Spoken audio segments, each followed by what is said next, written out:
All right, I'm Don Gray. I'm speaking to Miles Brand in his office as the president of the National Association of what? National Collegiate Collegiate Athletic. NCAA, right? That's Eventually I want to talk to, it's March 17th, 2008. And eventually, Miles, I want to talk about what you're doing now.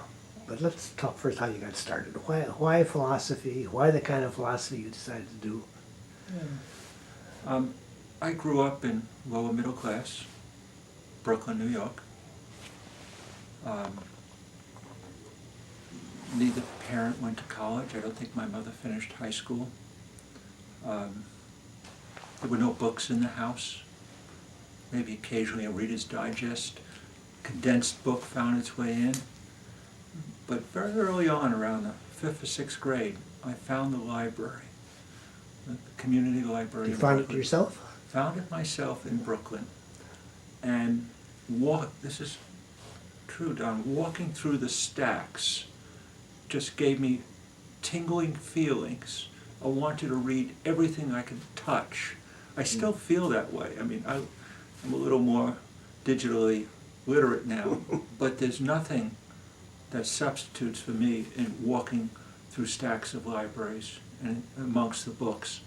I never get very far because I just stop every moment. And so I found books, and I enjoyed that very much. Do you remember what you started to read for the first books that got you? Anything I get my hands on. Yeah. And through high school, I just read anything without purpose, really. It was the Sputnik era. I happened to have been good in math and science. And so my parents thought I should pursue something that was vocational and make a good living. By that time, we moved from New York City to Long Island in a suburban community. Is that where you went to high school? Went to high school in a place called Carl Place High School, New York.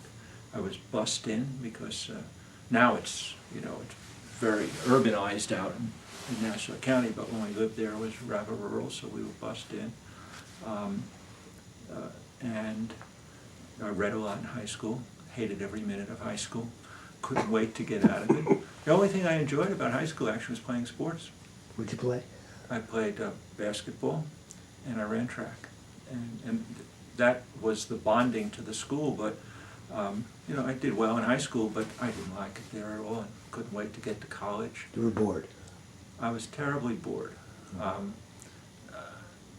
I didn't like the environment. It was an anti-intellectual environment, which the same environment I grew up in, and I didn't know at the time, but it didn't suit my predilections. So I went off to an engineering school, thinking I'd be an engineer. I went to Rensselaer Polytech. Did you know what engineers did? My father worked on the fringe of engineering.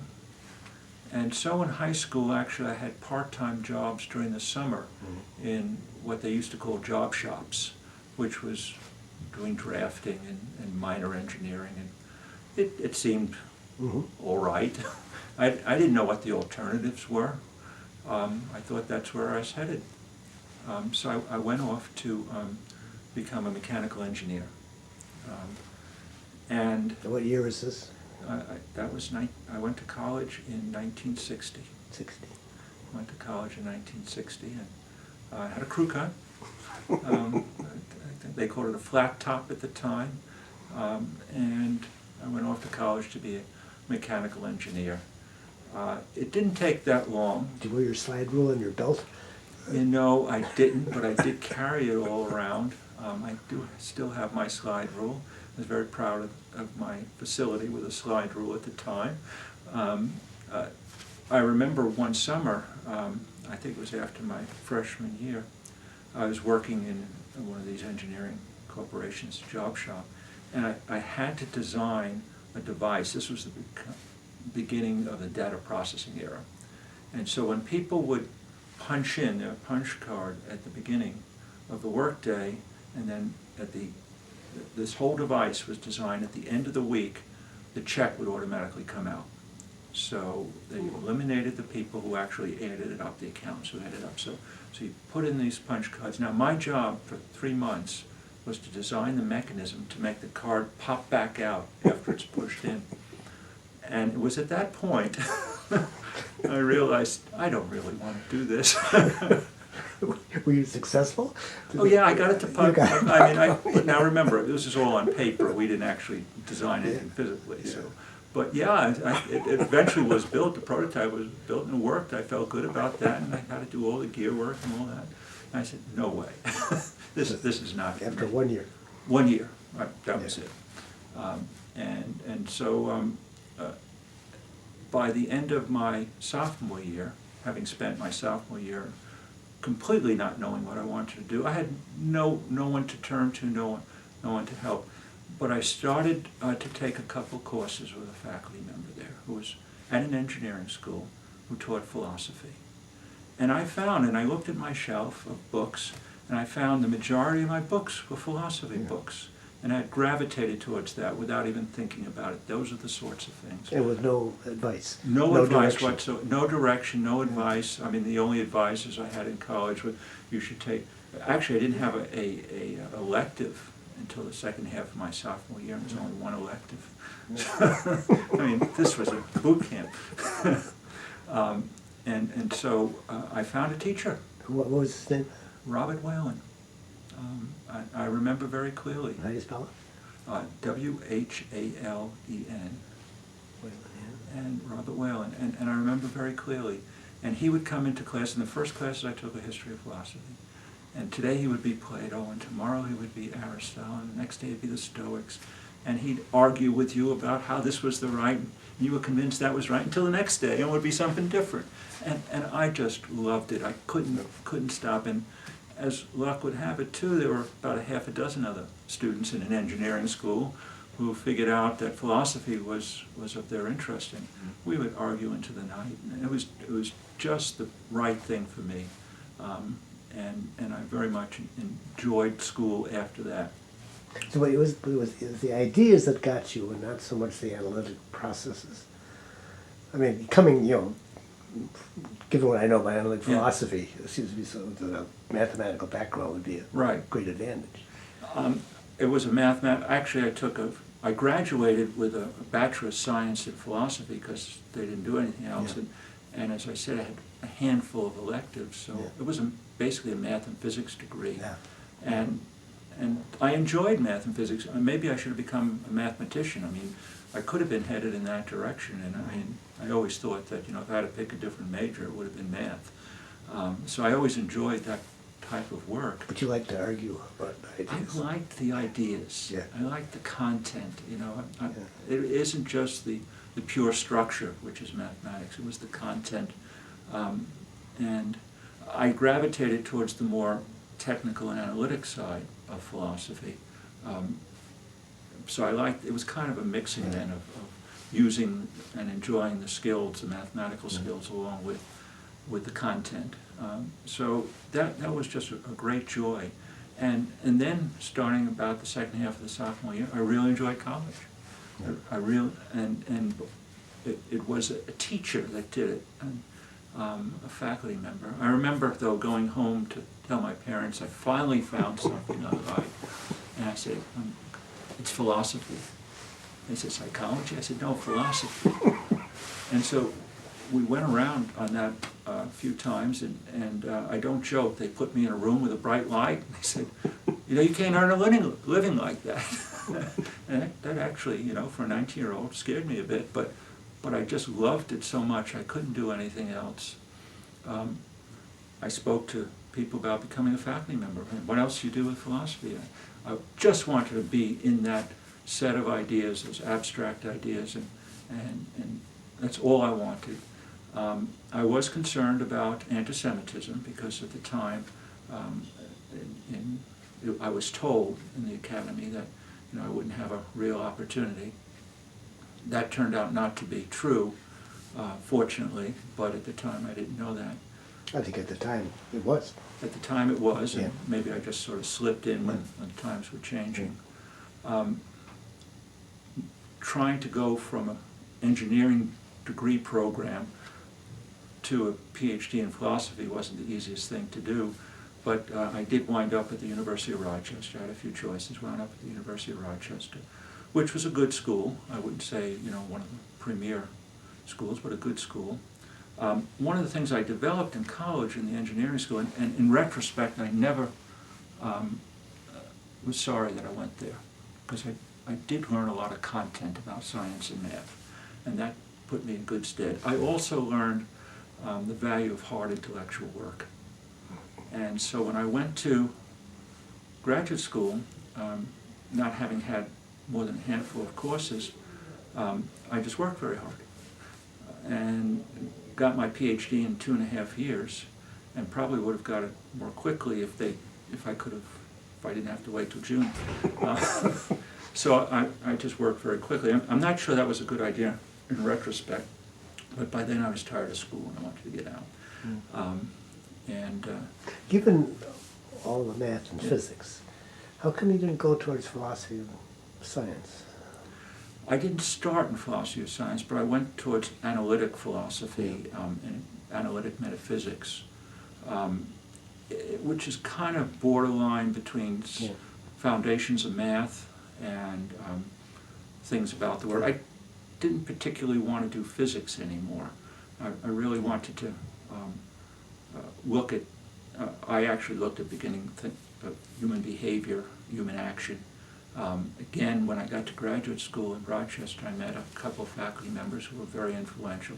So faculty members were always influential in my life.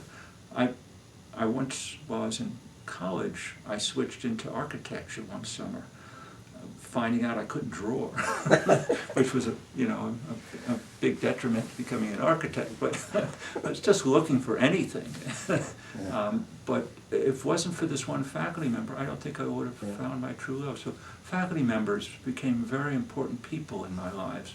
Frankly, more important than my parents or advisors or anyone. How about fellow students? I enjoyed them, but I don't think I was influenced by them. Learn from them. Yeah, I mean, it was Robert Whalen and a couple of other faculty members that I just can't tell you what a joy it was sitting in those classes, you know, having just gone through high school and a year of mechanical engineering and then sitting in those classes. It was just an absolute joy.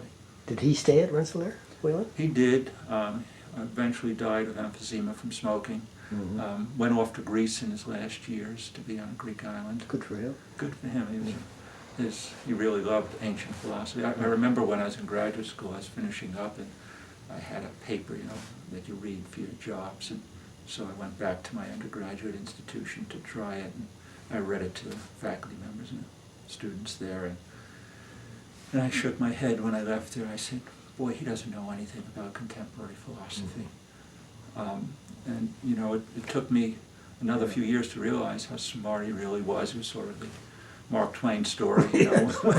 When I was 19, my father didn't know anything, and I was shocked by how much he knew when he was 25, when I got to be 25, how much he learned in that time. I felt like that, but, you know, I completely switched from history of philosophy and really into... How did you find the topic of your dissertation? It really was another faculty member. Yeah. You know, I don't think it matters, frankly, what you write your dissertation on.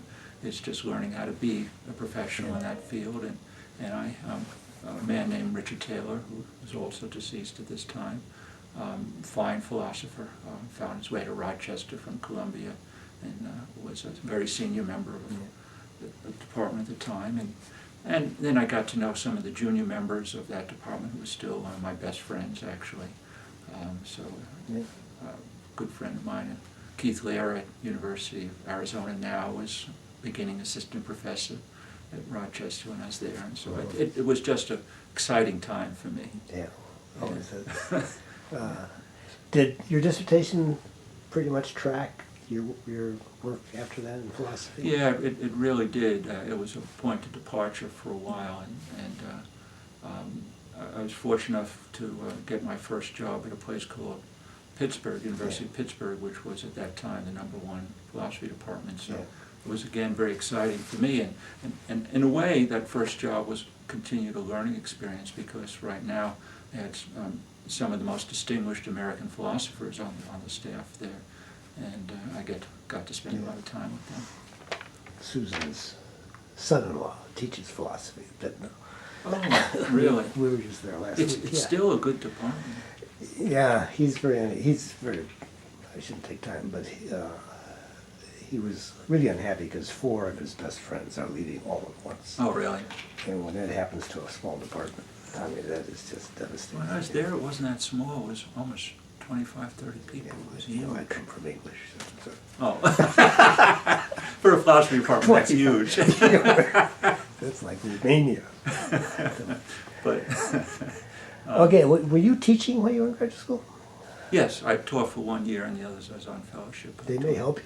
They're just throwing They just threw me in. I was a teaching assistant. I didn't teach Yeah. my own course, and that was a learning experience. I enjoyed teaching.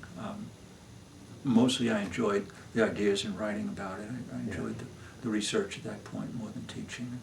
And Pitt was continued for a few years, a good place to learn. It allowed me, because actually there's some very good logicians there, to allow me to actually get more deeply into the analytic side.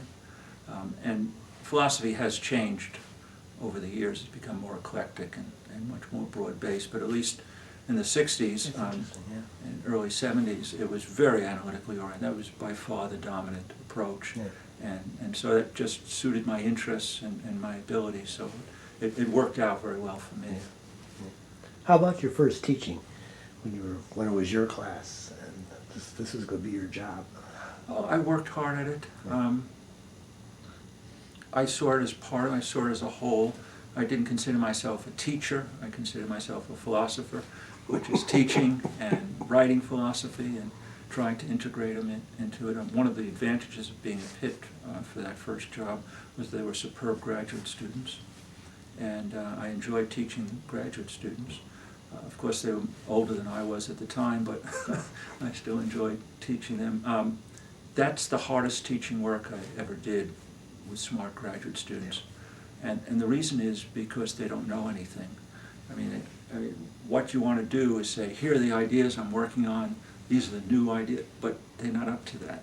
I mean, first you got to get them up to that point where they understand what you're talking about. Yeah. You can get that kind of interchange with students, I found, at the dissertation level. But graduate students before that, I mean, that's hard teaching, I think. Very enjoyable, but difficult. And at that time I taught 3 courses a semester, and that was standard fare for at least the assistant professors. I enjoyed that. I had a repertoire of courses from ancient philosophy, which I started in undergraduate school and followed through on that history of philosophy part, and logic and metaphysics and epistemology. So I had a nice repertoire of This is courses. undergraduate as well as graduate. Yes, on the graduate courses, I always taught the work I was on. So whatever it is I was working on, that's what the topic of the graduate course was.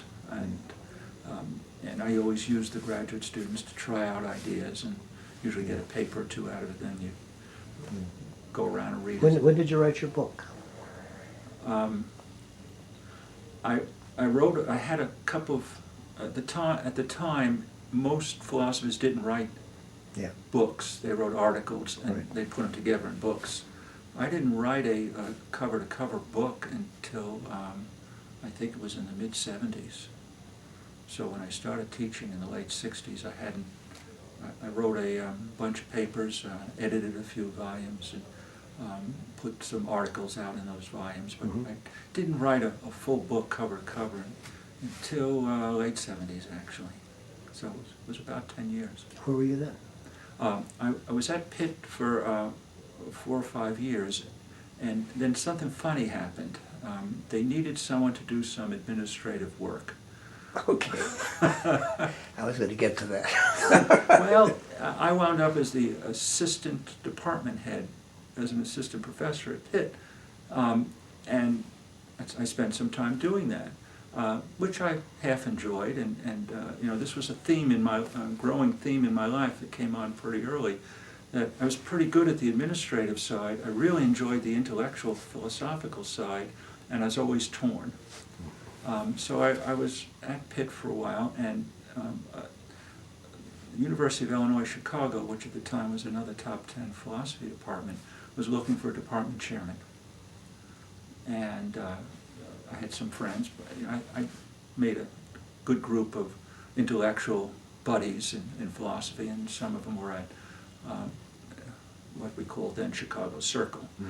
You made these friends through conferences and papers and things Right, like that. Yeah. exactly. And so they said, well, why don't you come over and look at this job? And I did. So I moved from an assistant professor, and they promoted me to an associate professor to be the department head. And again, as this was a top 10 department, which was, I felt pretty good about myself. You know, here I was, barely 30 years old. And What year was this? what year was that? I think it was like 72. 72. Yeah. So I was, you know, just barely out of graduate school, really, and I was a department head of a major department, which was a great thrill. But then I was really torn between doing the administrative work, which I did without too much effort, and doing the philosophical work. And so I did that for about 10 years. I was a department head for 10 years at Illinois, Chicago. And you kept the philosophical work in play all the time. The philosophical work still dominated. I mean, even though I spent... That's hard as chair. Well, maybe it was easier then, or what. But I would come in the afternoon. I would do my philosophy in the morning, my writing in the morning. If I had teaching assignment, I didn't give up teaching, obviously. If I had teaching assignments, I would do those. And then I'd come in about 2 or 3 o'clock in the afternoon to the office, and I'd do my administrative work and sit on administrative committees. I was very conscientious about it. And in the university itself, I went well beyond the department. I sat on all kinds of university committees and so on. But the philosophy always came first. The Chicago Circle was brand new then, right? They were first developed in '65. Yeah. So, you know, I got there maybe 7 or 8 years. It was a brand new school, and there were a couple departments. I don't think philosophy was the only one, but there were a couple departments that they invested heavily in and brought some very good people to. So, and it was a lot of excitement. And of course, this was Chicago in the '60s and early '70s. And Where'd you live? I lived in Chicago on 2000 North. I had a long ponytail with a big mustache. I was out there protesting with everyone else. And I remember I was, one of the reasons I think they hired me for this was because I had these very democratic views of how all this should go. So we'd have department meetings that would start in the afternoon, and about 8, 9 at night we'd send out for pizzas.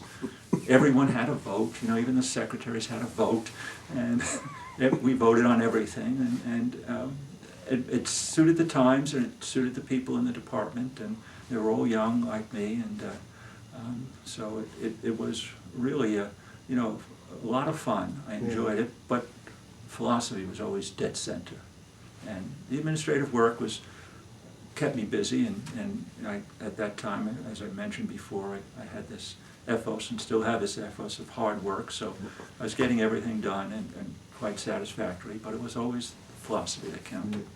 Do you still know some of the people you were Sure. colleagues in? Oh, sure. I don't see him as much as I did and met my wife there.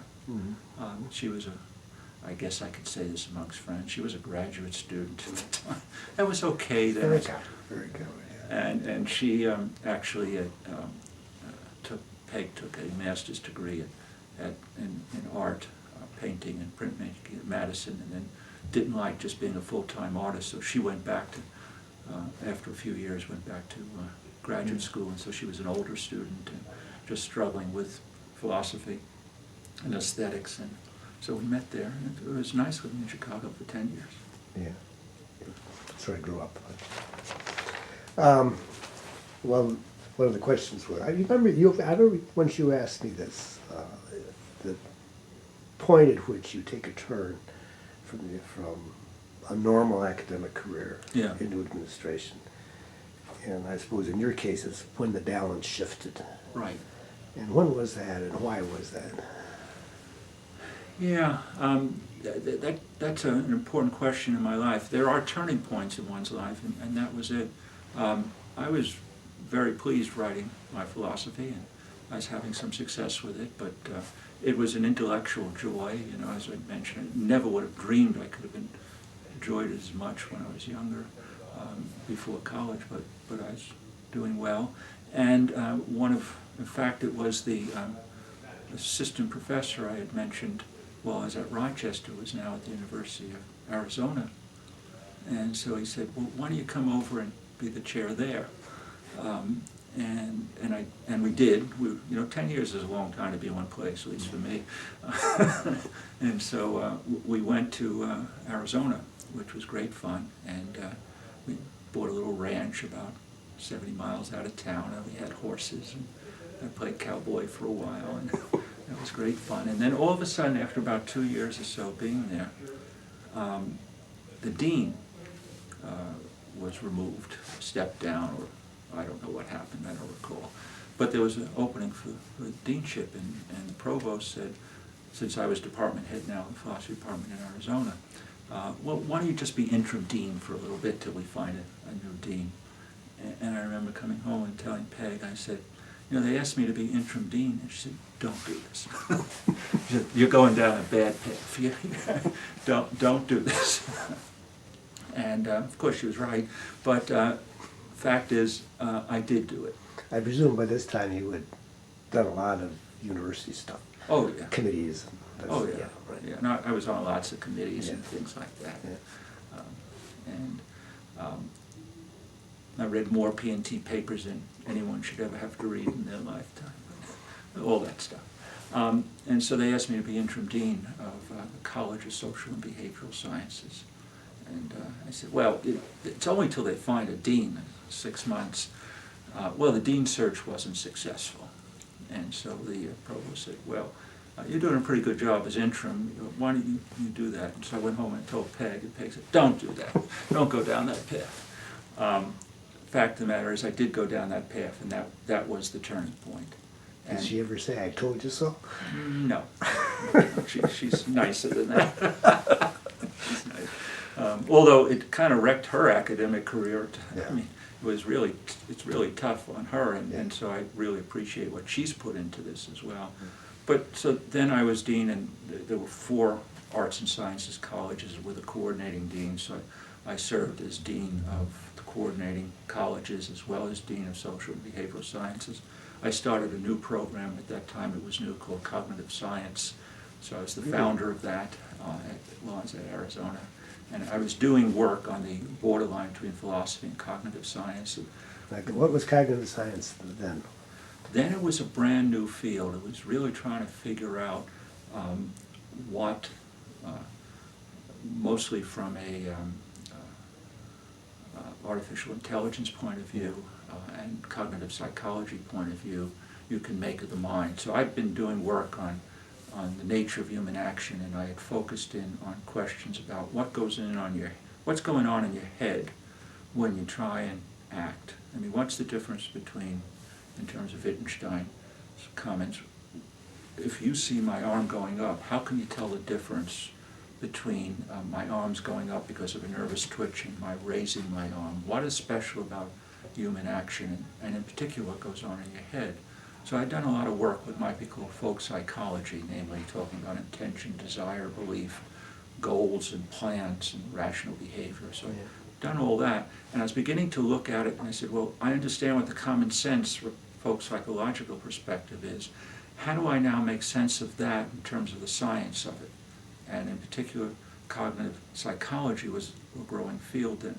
How do I relate these kinds of philosophy of mind, metaphysical questions to what happens in the sciences, both in terms of the newly developed artificial intelligence sciences and an analogy to computers on the one hand, and the other hand, what was growing out of neo-behavioral psychology into cognitive psychology. Did this involve neurology? Was that in there? A little bit, but that wasn't the framework I was using at the time. There wasn't much. I mean, now there's a lot of, now that they know how to Right. wrap things inside your head. Yeah, that came a little later, Yeah. whether you looked at the more physiological basis for it, Yeah. but I was looking at more of the psychological basis for it. And the reason for doing all this was to get clear about traditional philosophical problems like the nature of free will, the questions in the basis of ethics, how do you distinguish people from other things in the world, personal identity. I mean, these are lots of traditional philosophical problems that all really centered upon, well, what was unique about persons in terms of their mental processes leading to actions and plans. So I was looking at all that, but then I began to look at the growing sciences of the times, and it was pretty messy at that time. And because when things are messy intellectually, that's fertile ground for philosophers, because they do their best work when there's confusion. So that I was really engaged in those interfaces between various growing sciences as well as the philosophical side. How did you find out who was doing what? How did you find out people who are going to be colleagues in this? You know, that sort of happened automatically. I was always going to conferences, writing papers, giving papers, reading the best journals, being on the editorial boards for the best journals, writing grants. But that means you knew this was a rich field nationally. But Yeah. how about in Arizona? How did you find out the people on the campus that you could go to who would understand what you were talking about? There probably weren't very many. I mean, at that point already, and this was in the late 70s, I think I went there in 76 or so. The late 70s were already a time when colleagues weren't necessarily in your department. Most of my colleagues working on the same thing were national, and we would meet at meetings, and a lot of correspondence. I was just starting to use email and computers at the time, but we were sending people papers and reading papers, and so there were a couple people there, and they were very good, and they helped, but no one directly in my field, with maybe one or two exceptions. And it was really a national group of people working on these problems. So the idea of the department being the intellectual center, it was really over, at least in my fields by that time. The intellectual center was much more dispersed and distributed. Did this cognitive science have courses? I mean, were you offering courses in it? Yes, I started it. It was a research effort as well as a undergraduate effort. I remember I went to one conference at MIT, because MIT was just, they had this conference on what is cognitive science and how do you teach it. And so I spent a week there and brought back all this great information about how we should get this up. And by that time, as a department head as well as head of cognitive science, I went to the state legislature and I asked for a special allocation to support cognitive science. You, in your own person, went to the state legislature? Yes, well, with the permission of the school. I mean, I didn't do it on myself, you know. So they had something called decision packages, and they the administration liked the idea, and they said, but you got to sell it to the legislature. So there I was, you know, at 30-something, trying to sell it to. They didn't have a clue what cognitive science was, but it sounded good. So they bought it? And they bought it, and I got that program started, and I got some special state funding for it. And so it was fun to build that program from scratch, cognitive science, which is still... Is it still there? Not only there, I went to their 25th, they invited me for their 25th anniversary recently, and had a big blowout. It's a major program right now, so I was very pleased to how well it evolved. Yeah. By this time, you were pretty much locked into this administration? Not yet. Okay. Getting close, but not yet. I mean, so now I'm dean. It takes a lot to get you out of philosophy. It did. So, you know, instead of coming in at 2 o'clock in the afternoon, I was able to come in at lunchtime and do the dean's work. And all morning I'd stay home and write my philosophy and read philosophy. So I kind of split it half and half. But it was changing. You know, I had to go out, and I bought a tie, first tie I could ever remember I owned, and had to cut my hair, and so I was moving into the mode. Yeah. And then an old philosophy friend of mine, actually a graduate student, a colleague of mine, was the head of philosophy at Ohio State. And he said, you know, they got an opening for a provost here. and now, I said, well, wait a second. I'm going to leave the little ranch and the horses and all, and living in the middle of nowhere to go to Columbus, Ohio. So Peg and I took a trip there, and we were on our way actually to Dubrovnik, which before it was bombed was a beautiful city. We had a great philosophy conference there. We were on our way to that. And we stopped in Ohio State just to talk to them. And one thing led to another, and I wound up as provost at Ohio State. And by then, I could do very little philosophy. That was a full-time job. Now, what year was this? I went there in 86. 86. Yeah. So then now administration was a full-time job, and I made the So, switch. but you hung in a long time? I never gave up, you know, Yeah. even while I was provost and even presidents. I did find some time to teach and occasionally write papers and go to Yeah. philosophy. I still write philosophy papers. I haven't stopped doing that. You still read? Is it? I still read, still write philosophy papers, Yeah. absolutely. Yeah. Now the subject matter has changed. Yeah. But So what was the job at Ohio State? as provost, Yeah. it was second in command to a very large university. Yeah. Um, Was G president then?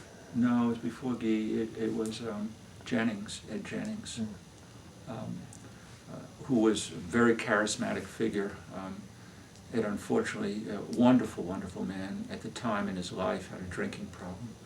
And so I wound up doing a lot of the things a president does because Ed was incapacitated for some time. I probably taught at most one course. Really, now I was in a tangle. I mean, I really had I didn't make that switch on from philosophy to administration willingly. You know, teaching was always part of it, and I always enjoyed that, but it was never giving up teaching that was of my concern. It was giving up my time to think and write. Yeah. That was always my big concern. And I just didn't have time to do anything but administration by the time I got to Ohio State. Before this terrible thing happened to you, did the topics on which you wrote change from the beginning? Oh, sure, it evolved. You know, and it was always fun to try and be right at the edge, and absolutely. As I mentioned, at least for me, it went sort of the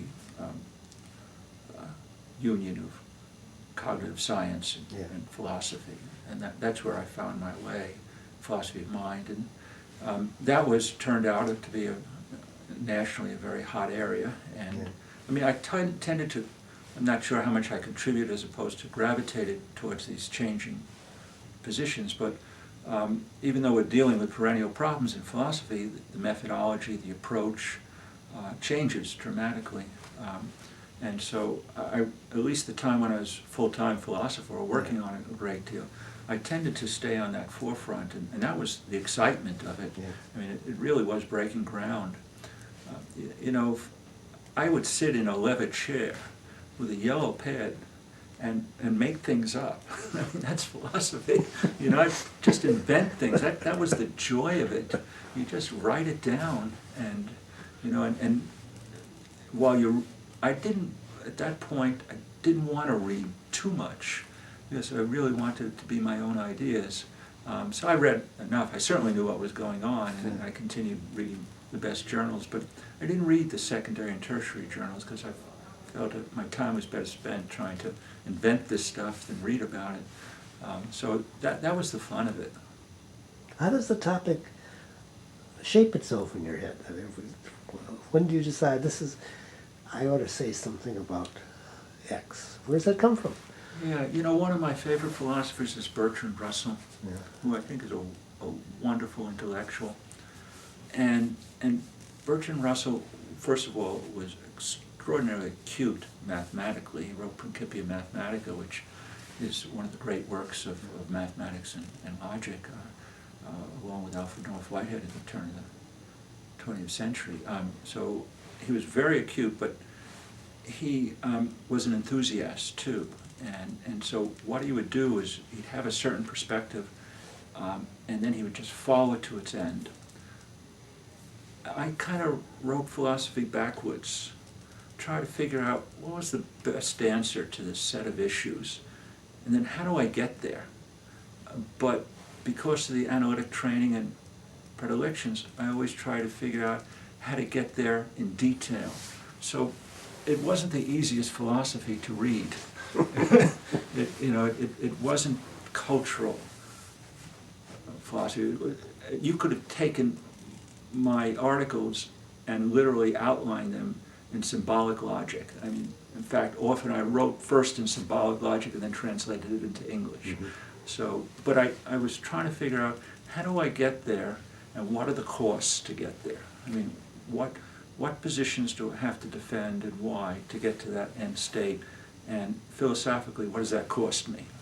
And so that's the way I would write philosophy. So it was very tight, but it was written backwards to front. I don't know if that's the way you write novels in English, but that's the way I wrote philosophy. That's like one of the dictums of writing novels is that if you know the end, you're not going to finish the novel. Oh, is that right? Because the novel should be the discovery of where you want to go. Right? No, this was back to front. But it was an idea. It was a commonsensical idea. This is what makes sense in the solution to this issue. Yeah. Now, how do I say that clearly and precisely, and how do I get from what we do know to that, and how do I fill in those blanks? And the issue is some issue in human action, how people do things, why people do things. Right, right. Yeah. So, I wrote a book on what is intention. Yeah. I thought I understood. I mean, that was the cause of the action. That was the difference between you raising your arm and your arm's going up. Yeah. One case you intended to do it, in the other case you didn't. Yeah. Well, that sounds right, Yeah. but what does that really mean? Yeah. And so, it took me a book to uncover that. So it sounds like Columbus was a watershed. Columbus, that switch, I mean, by the time I took the deanship in Arizona, I was, halfway there. I could still do philosophy and still teach, but I was starting to look more and more like an administrator. And by the time I got to Columbus, I was an administrator. And the next step was Oregon? I was in Columbus only 3 years. Provosts are presidents in waiting, as they say. Yeah. And so the opportunity came to go to Oregon. By that time, one of the things I discovered, as a dean or a provost, I had certain ideas. I knew what the end state was. Well, I had certain ideas, but I wasn't necessarily my decisions. And I thought, mistakenly, that presidents make decisions. So I thought I would try that. And so we went to Oregon. I'll come back to that mistakenly. We talked a lot about the satisfactions of not only just doing philosophy, but being a philosopher, being in that community of people, students and colleagues. How about the satisfactions of administration? Something must have grabbed you. You stayed in there a long time. It is, and it's been a lifelong tug of war internally of which to do, and sometimes I'm doing one more than the other, but I don't think I've ever been a professional academician without doing administration, and never administrated without at least doing some serious intellectual work. Yes, there are satisfactions to administration, mostly starting things, being a facilitator, seeing things grow. And I think that's the best you can do as an administrator. Really help people discover what they're capable of and putting in place the mechanisms for doing it. And I know when I was a full-time faculty member, like I was when I started the cognitive science program at Arizona, I really appreciated the administrators who sort of helped me do it. They almost knew what I was talking about, but not really. I needed colleagues in my field to help me really intellectually shape it, but they were very supportive, and of course I couldn't have done it without them. And I always thought that was the right way to run administration. How do you build something? So building became very important, and when there were successes, that was what made me feel good. I'll go back to that question then. How do you find the people that you're going to trust to build something? And clearly, they went to you because they thought, I don't know what he's doing. Yeah. But I think he can bring it off. That's a real good question, because I think one of the most important skills of a successful administrator is to figure out who's telling you the truth and how to triangulate on it. Not that they're lying to you, but they may be trying to manipulate you or shape things in a way that you don't really, or don't think it should be shaped, or for not necessarily nefarious reasons. I mean, who's trustworthy? How can you just sit down and talk with them and figure that out? I think that's a really basic skill, and for whatever reason, and it's an intuitive skill. I don't know that it can easily be taught. And I think that was one of my administrative skills, to sort of figure out who's giving me the straight dope. Now, I'm never beyond triangulating, meaning asking lots of other people. I always call up people, and one of the things I enjoyed as an administrator was the ability to have a large network, and I knew who to trust. And I learned to do that when I was a department head. You learn who to trust in the field. If I want to know about Jones, is he going to be a good philosopher? He's got a great graduate student record. I know who to call, and so I always use those kinds of techniques. But then you learn who to trust and who you want to support. And, if you can get it right most of the time, that's not bad. So I think that was an important skill, and it's just an intuitive skill. You just have to listen and ask a lot of questions, challenge them, and maybe hear my dialectic days of being a philosopher helped a little bit. Yeah. And I used to go into meetings and just argue with people. I know that. But that was my way of eliciting information. Yeah.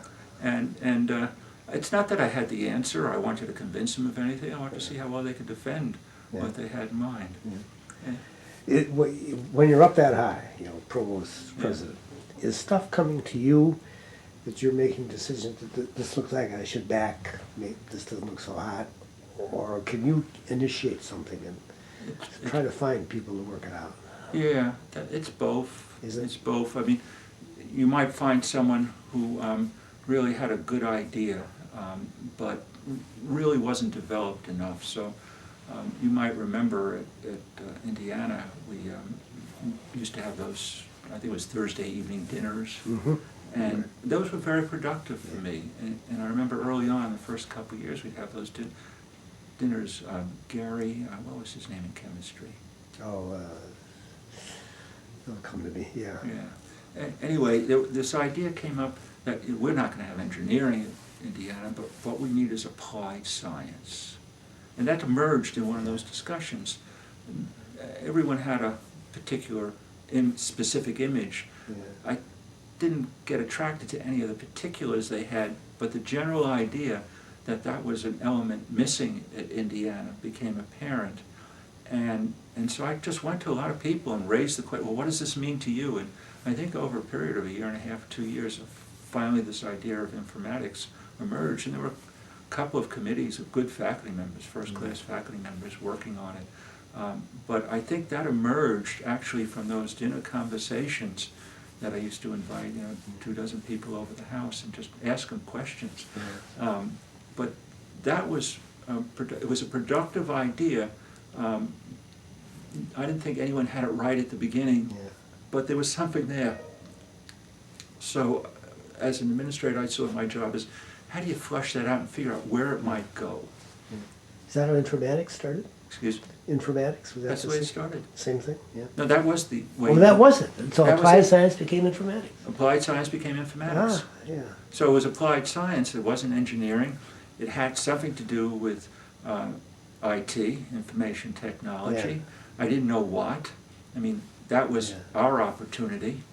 And so how that got shaped, it didn't start out as an IT endeavor. It actually started out in making instrumentation for analytical chemical experiments. And I said, no, it's too narrow.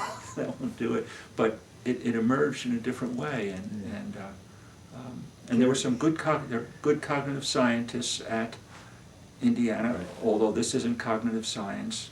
It kind of got invented through those discussions, but it started in that evening discussion group. Gary Heifta. Heifta.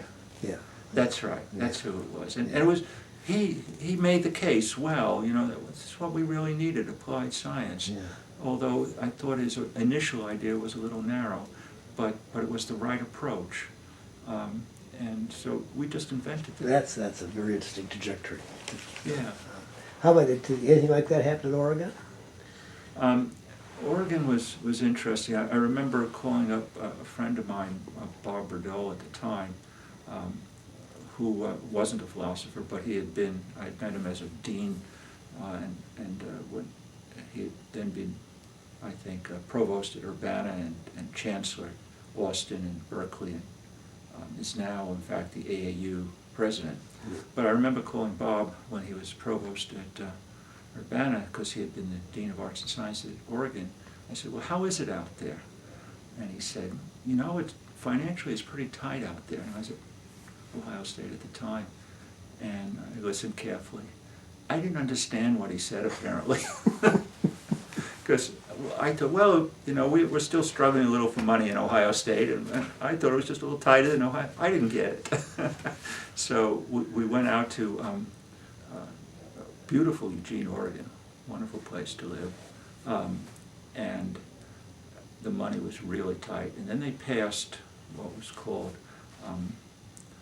Measure 5, which was similar to California's Prop 13. They have no sales tax, and they essentially did away with property tax. And the income tax was already very regressive, so there was no opportunities to raise the income tax.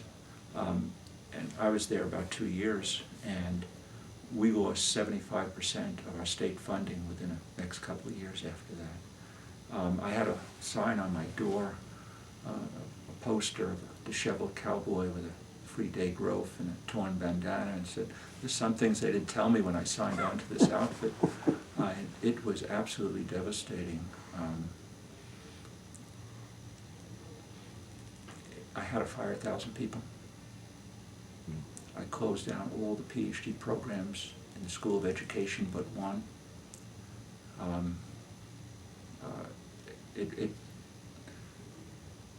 We did not cut across the board, which would have really harmed the university. I remember probably the worst academic meeting I've ever been in. I formed a committee of how to deal with this crisis. I mean, it was a deadly crisis. Oregon was an AAU institution, but frankly, barely so, and it looked like it was going to slip down. And I asked this group to say, what academic programs are we going to have to cut back on, because we were going to lose thousands of students. And of course, they came to me, as any faculty committee would, with a menu. Here, you choose. You want to close the law school? Seriously, those were kinds of choices I faced. And so I chose to, of the list, I chose to close one, which was kind of a compilation of programs, geriatrics and physical education and so on. And I announced it at a sort of town hall meeting, which literally had thousands of people there. Everyone in the university was there. I was going to announce how we're going to meet the financial crisis. And I said, we're going to close such and such a program. And the dean stood up, a wonderful man, and made an impassioned speech. Don't close my college. Don't close my college. Looked around the room to everyone, and they said, you know, today it's me, tomorrow it's you. And of course, they had, everyone around the room had survivor syndrome. You know, they're keeping their head down. They knew that they weren't in favor of it, but they just kept their head down. And everyone in the room knew he was dying from brain cancer. He had a tumor. It was a very hard meeting. Oh. And what I was up nights just trying to figure out what to do, because cutting wasn't the answer. And then I finally figured out what to do. We were going to make the university semi-private. So the students, the neighbors didn't like the Grateful Dead playing in the football field, so we had to stop that. And the students were carrying on about the Grateful Dead. I pointed out to them, you know, you're talking about the wrong thing. Your tuition's about to double. I had that wrong. The tuition tripled. We went from, you know, maybe 10 or 12% out-of-state students to 50, 60% out-of-state students.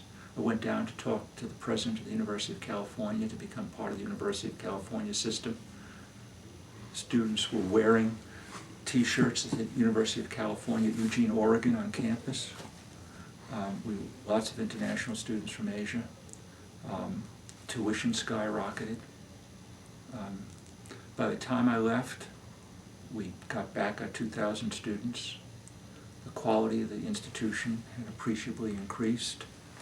The College of Education, which had been decimated in its PhD programs, I went out and hired a new dean who rebuilt it because of the new income we had. I negotiated with the state for keeping our revenue. It was a state system, all the revenue was going in. So the more money I was getting, the more money the other schools were getting. So we had to negotiate to keep our own revenue, which was very difficult because no one else was in favor of that.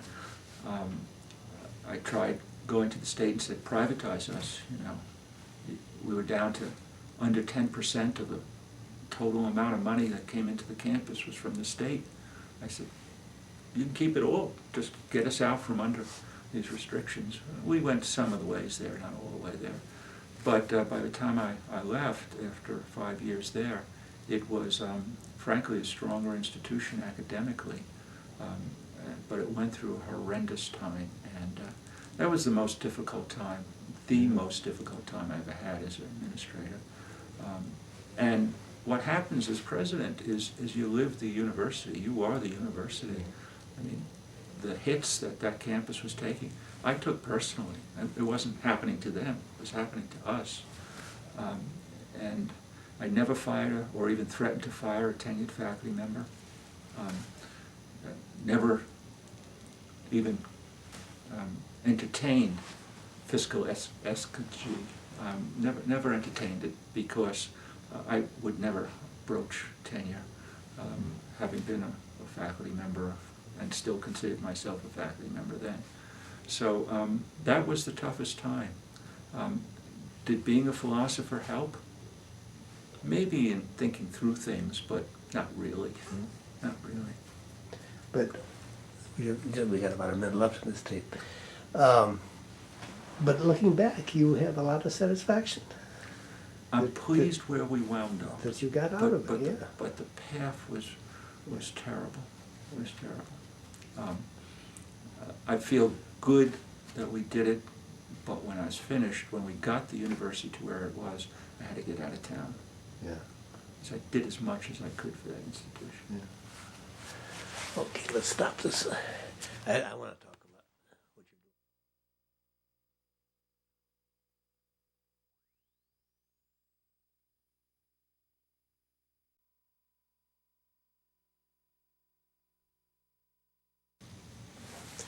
doing. Okay, what was the equivalent satisfaction after you left Indiana?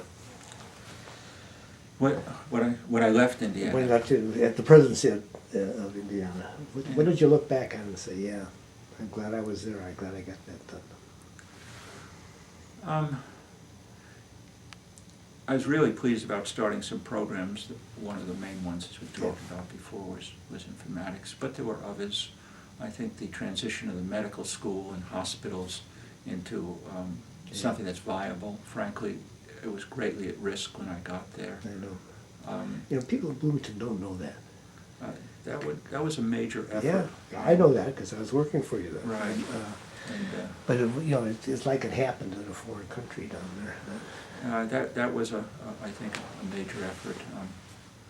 I never stopped to make a list. I was pleased about the quality enhancement in a number of areas. The support of faculty, for example. When I started, there was very few professorships through private fundraising. Mm-hmm. And when I left, it was first in the Big Ten. We were last in the Big Ten when I started, first in the Big Ten when I left. So one of the things that a president of a university like Indiana has to do is provide the wherewithal for the faculty and others to do their best work, and that meant financial support, because Indiana, internal to the state, has modest financial support, so you have to look for elsewhere. Managed to get funding from a number of places such as the Lilly Endowment. I think while I was there we got over $300 million, which was a breakthrough because they'd never given a nickel to a public university before then. I think the legislature was reasonably helpful. So for example, in the informatics, I understood that given the tightness of budgets and competition for monies on the Bloomington campus, that any building would have to take place with new money, and we managed to do that. So that was satisfaction, I think. It always goes back to building, doing something new, and helping faculty members. I always projected myself. Now, if I was sitting there as a faculty member, what would it take for me to be able to do my work well? And that's the way I always conceptualized it. So I think that those sets of building projects that took place. I remember a meeting that I attended that you addressed the biology department and told them they ought to get in touch with the medical school, and they were outraged. It's like you told them to get paper routes or something. They thought I do remember. But that happened. It happened, you know. Well, that's because we bribed them. You know, I do remember that meeting, which they said, yeah, we'll work with the medical school, we'll work with Harvard and Yale. I said, no, it's the guys up the road that you got to work with. And you know, unfortunately, Bloomington faculty had, and probably still do, a hard time understanding how to leverage their relationship with IUPUI to their advantage. So essentially what we did is we got a lot of money from the Lilly Endowment, and I said, if you want any of this money, you've got to work directly with the medical school. Now, frankly, the medical school wasn't happy with me because they wanted it all. They said, how dare you take some of this money and give it to Bloomington? It's all for us. I said, no. So I got it from both sides as usual, but the fact of the matter is that you just had to set up an incentive situation in which that was necessary. I don't think Bloomington will ever have the resources in isolation in order to be entirely successful. They have to learn how to use someone else's resources to be successful, and that was slow in coming. Was, when you got to Indiana, how was it different from Oregon and from Arizona? Indiana University has the most complex administrative structure I've ever encountered and that I know of about in the country. And Ohio State has a pretty complex structure. So it wasn't that I came from small schools and I didn't know what was going on. But the levels of administration, campus administration and university administration, the duplication, and the internecine battles were really detrimental to the faculty members, I believe, at Bloomington. Whereas the desire to keep all the decisions on the Bloomington campus and the desire of a chancellor who wished he had been president stepping in the way of getting progress made was very difficult. And I continue to work through that. Another important difference, one that actually I enjoyed, at Oregon it's a state system with one board. Now, on the one hand, the president has complete control of that campus and doesn't have to manage or work with the board. When I came to Indiana, one of my big jobs was working with the board, and at least when I started, not everyone was favorable towards the university. Some of them, in fact, saw their task in life was to be the watchdogs of the university. And that took a lot of my time and effort to deal with, just managing that situation. And I felt good within several years that, and it did take a lot of time and work, we got the board to the position that they were supportive. And all from that time outward, I really enjoyed working with the board, although it took a lot of time and energy. But the board then was supportive, I think. And I had a couple of incredibly good board chairs. I thought John Walder, for example, was a superb board chair who was skilled at what he did, but was committed to the success of the university. So I felt fortunate. But that doesn't happen by itself. You really have to work with those individuals. So that was a big difference, the relationship with the board. How about the regional camp? There must be a better name by now. But during, I don't think, my sense of it is that certainly in your tenure as president and sort of before that, there was a very strong centrifugal force for them to pull away. There was, before I came, they were going to the legislature and asking for dollars by themselves. Yes, right. And that actually made it too easy for the legislature not to give us anything, because these guys don't know what they want, they're all confused. So I made it a hanging offense. For that. If you went to the legislature on your own. And what I really wanted to do with those regional campuses was to be sufficiently supportive that they could be self-contained. They had something to add to the mix, certainly in trying to get state support for everyone, and to serve students. I mean, the key is to serve students, and so they were doing a good job in that. They weren't the main players. The main players was Bloomington Medical School and the growing IUPUI campus, and that's where I devoted my attention. You want to switch to where you are now? Sure. How's it going? It's going great. I'm enjoying it. I'm having fun. You are? Yeah. You know, and I think whether it was Oregon or Indiana, being a president is a 16, 18 hour a day job. I mean, that's all I ever did. I mean, I would finish my meetings usually about 7 or 8 o'clock at night, most often than not with a dinner with somebody. Then I'd go home and do all the paperwork. And I'd do the paperwork till I fell asleep. And then I'd get up for a breakfast meeting and I'd do the whole day over. And I'd do it, you know, almost every day. I'd try and take Sunday mornings off, but that would be about it. And it was constant. And when I left town, for example, I'd bring everything with me. And that was a little bit of time I had to think. So that kind of, and I probably only did about 2/3 of what I was supposed to do anyway. And I'm reasonably efficient, but I just couldn't get it all done. And certainly couldn't keep all the meetings I needed to, and so on. It's life-consuming. I'll tell you a story. When we took this job, I took this job in January of, I think, 03 or something. 03. Yeah. And Peg and I are in our new house in Indianapolis. You know, first time we're off the public dole. We were living in, you know, public housing for 15 years, so now first time we're off the public dole. We're living in our own house, and it's a weekend, and we look at each other. And it's a true story, and we say, "There's nothing on the calendar. We have a weekend to ourselves." We didn't remember in 15 years where we ever had a weekend to ourselves. And here's the worst part of that story: we thought it was normal.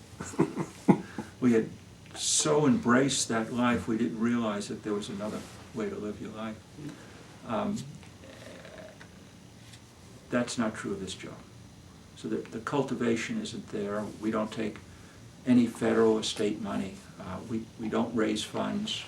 There used to be a foundation here, but once we got the $6 billion CBS contract, we closed the foundation down, thinking it was obscene to raise money under those conditions.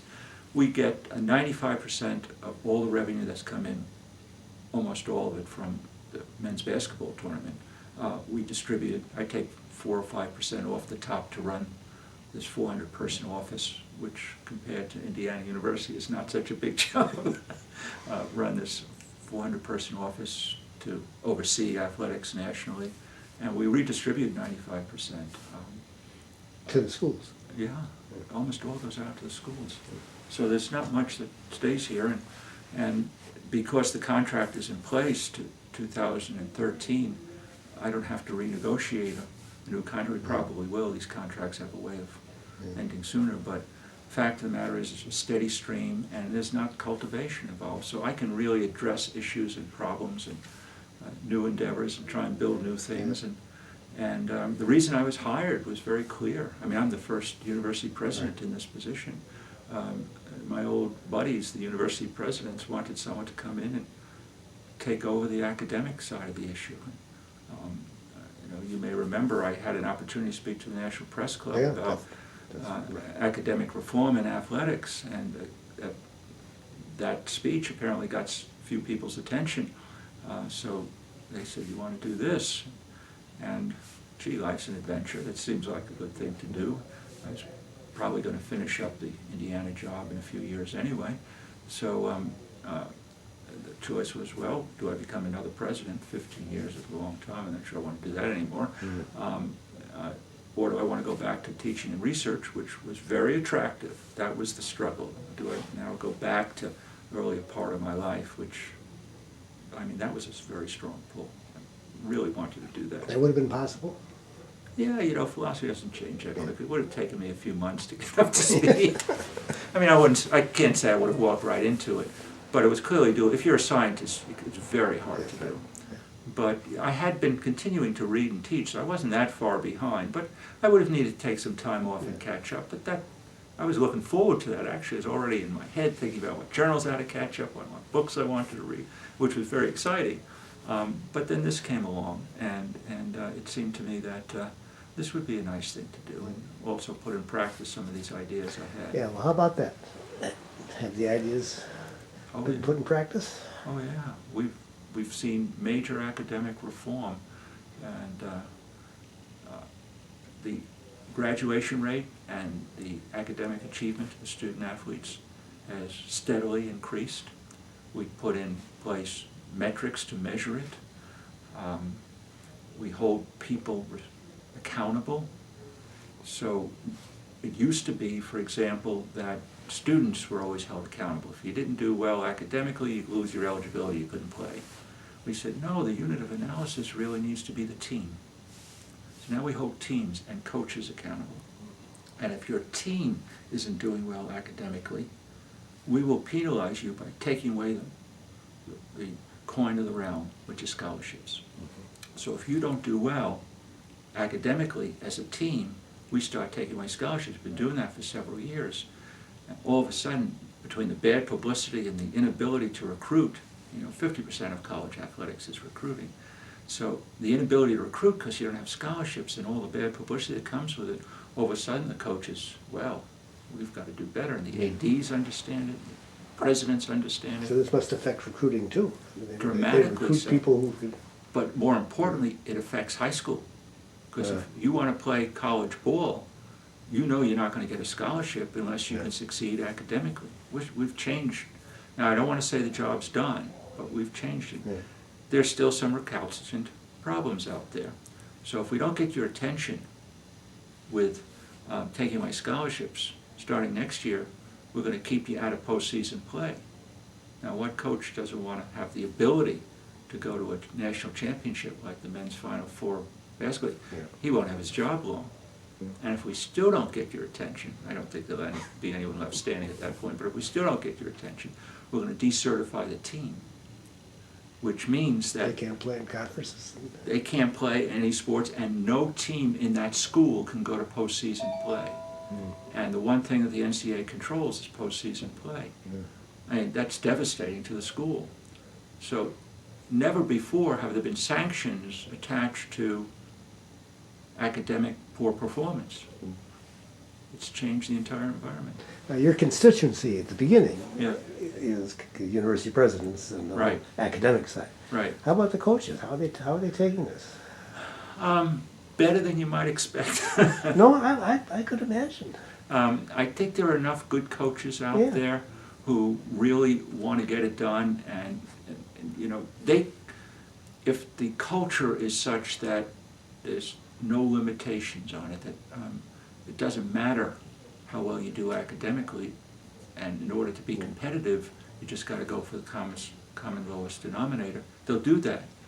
But they're pleased to see more attention on the academic side. And so a good majority of the coaches, and I work closely with the basketball coaches in particular, because first of all, as I mentioned, that's mostly where our resources come from, but also the most visible sport we have. We don't do BCS football, so for various Supreme Court judgments, we don't have Division 1A football. We do all championships in the others, so the high-profile football is not ours. We don't do any regular season or conference tournaments in any sport. All we do is the championships, again, which is basketball. So the basketball, men's primarily, but women's too. I work closely with those coaches. work closely with the athletic directors and the presidents, although, you know, presidents come and go, and the current set isn't everyone that I've worked with. When I first came onto this job 5 years ago, I practically knew them all, but they're coming and going. What's in general? What is the place of athletics in say an AAU institution? I think the reason why you have athletics in universities is to add educational value to the experience of the students. All students. Primarily those who participate. I see. It affects their role models, so it does affect the general student body. But you know, a major AAU institution will have 600, 800, 1,000 student athletes. There used to be like 30 or 40 philosophy majors. So it's a large proportion of the student body. And so it affects their education. I've always believed that an education is more than what you learn in the classroom, in the laboratory, or even the library. And it's changing teenagers into people. That's what you do in college. Mm-hmm. And there's nothing better than athletics. It's not unique, but nothing better.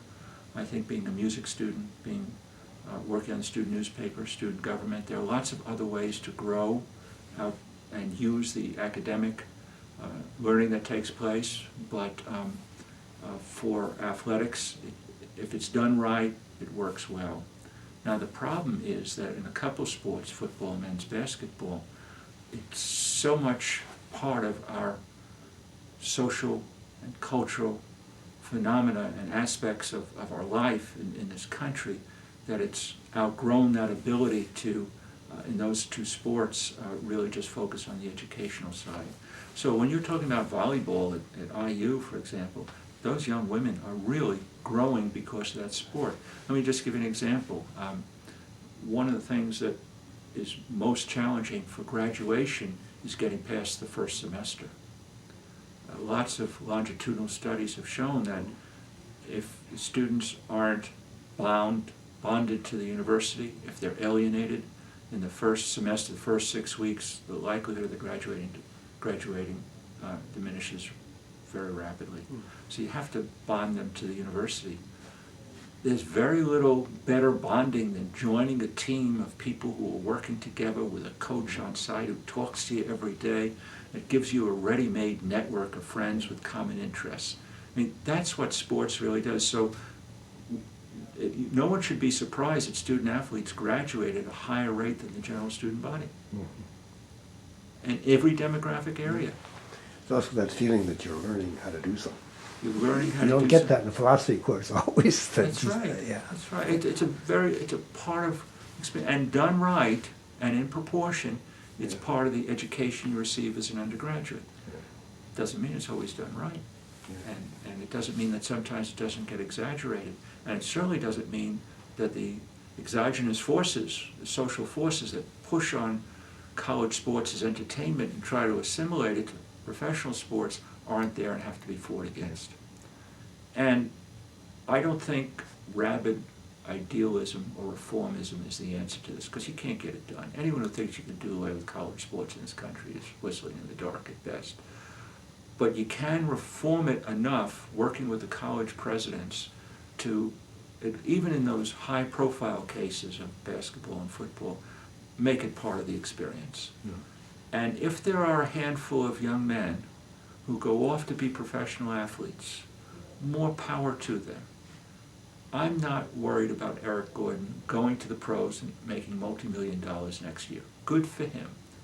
I am worried about the thousands of others who are now high school students who think they're going to be Eric Gordon, and they're not prepared for college, and when they get to college they don't know how to study or are interested in getting a degree. It's those thousands of others that I'm interested in. Good luck, Eric Gordon. I'm pleased you're going to be a one-and-done kid. And so it isn't a criticism that a few go off to be professional stars. Less than 1% in Division 1A ever get to play college, professional football or basketball. There are 500,000 student athletes playing basketball in high school right now. 5,000 of them, 1%, ever get to play Division I basketball.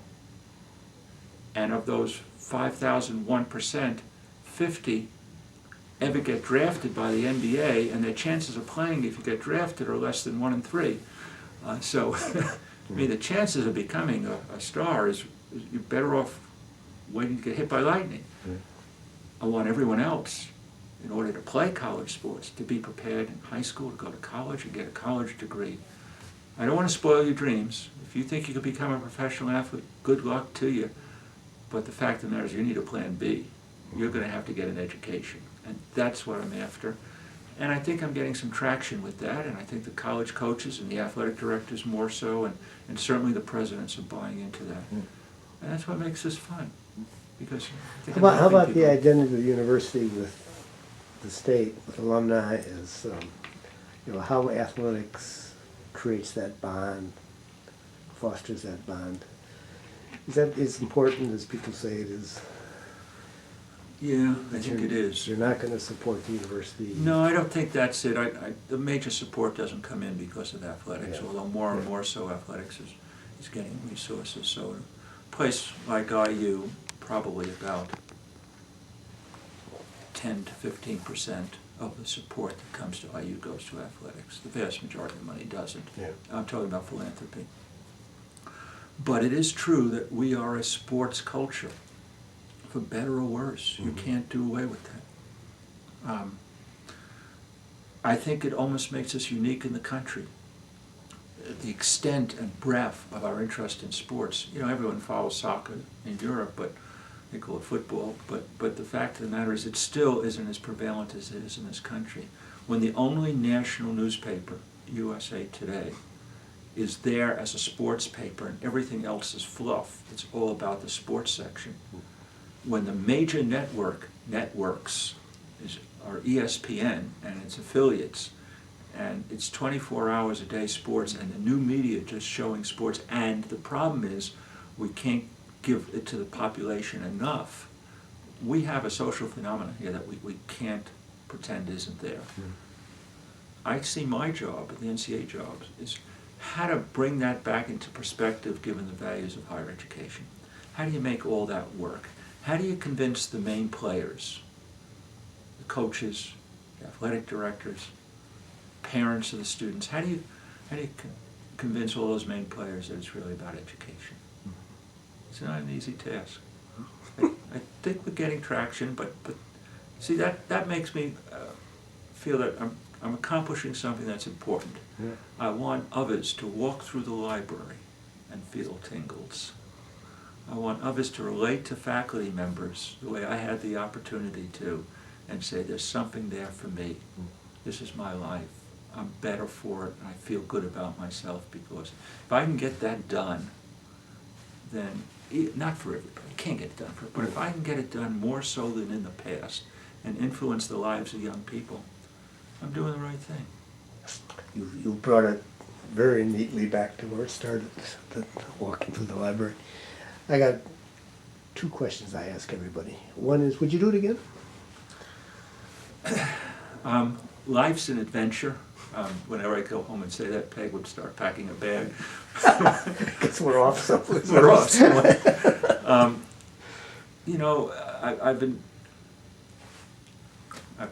I've enjoyed the tension between the administration and the intellectual. Probably, I don't know if I'd do it exactly the same. I might not have given in to the lure of the administrative and stayed more with the intellectual. I might have been a mathematician rather than a philosopher. If I met a different faculty member, imagine if I met a faculty member who was doing foundations of math, and which was my interest, logic, and gee, I might have done that. So, it could have gone in different ways. I'm not unhappy about it. But it would have been in the academy. Oh, without question. Absolutely. Oh, no, there's no question. I mean, I continue to feel connected to the academy. I continue to teach. I'm teaching now. I just taught at IUPUI last semester. I'm still writing philosophy. Philosophy of sports. cultural studies now. It's not necessarily analytic philosophy, but so I can't stop. Absolutely, it has to be the academy. The last question is, and I asked this because I've gotten very interesting answers. Sometimes when I say, would you do it again, people like Byron Carter say no. So in the condition of the academy today, I wouldn't do it. Do you think the academy has changed all that much from Oh yeah. when it has? Yeah, some of it is the way it was built in terms of age. I mean, it grew up in the 60s when there was lots of new, fresh people, and I think the financial pressures that the academy feels as a result of the loss of the funding and desire to do well in the 60s. I mean, I think we did it to ourselves, the Vietnam War era. We can talk about that some other time, but I think the academy's under much more pressure now. I think there's more dissatisfaction in the academy. I think the external forces are enormous. It's not just on the president, but it's on everyone else to a much greater degree. I think we kept telling students and their parents how important it was to get an education and how valuable an education was, and they took us seriously, and now they're consumers. So it affects what happens in class, even amongst the best students. I think technology has changed the way teaching takes place. I think it's different. Doesn't mean it's not as good, but it's different and harder. And it wouldn't have stopped you from getting in it. I couldn't stay away. Thank you, Doc. You got any last words? No, I appreciate you doing this, and thanks for asking the question. It was extremely interesting.